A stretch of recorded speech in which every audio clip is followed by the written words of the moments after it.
यवतमाळ जिल्ह्यातील दारव्हा तालुक्यात धान्य चोरी करणाऱ्या टोळीचा पर्दाफाश करण्यात पोलिसांना यश आले आहे।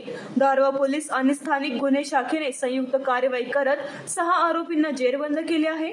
तक्रारदार अरविंद आनंदराव कदम यांनी ग्रामपंचायत तनोडीच्या सभागृहातील भाड्याच्या खोलीत 15 क्विंटल तूर साठवून ठेवली होती। मात्र अज्ञात चोरट्यांनी खोलीच्या खिडकीचे लोखंडी गज कापून टप्प्याटप्प्याने 26 कट्टे तूर चोरून नेली होती। या प्रकरणी दारव्हा पोलिसांनी गुन्हा दाखल करून तपास सुरू केला। गोपनीय माहिती आणि तांत्रिक तपासाच्या आधारे पोलिसांनी अमित पंजाबराव बर्डे याला ताब्यात घेतले।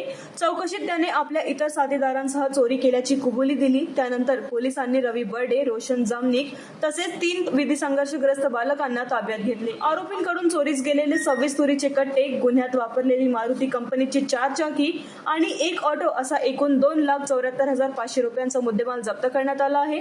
दारव्हा पोलीस आणि स्थानिक गुन्हे शाखेच्या या कारवाईमुळे परिसरातील चोरट्यांमध्ये खळबळ उडाली असून पुढील तपास सुरू आहे। महान्यूज 7 करिता अक्रम दिवान यांची रिपोर्ट।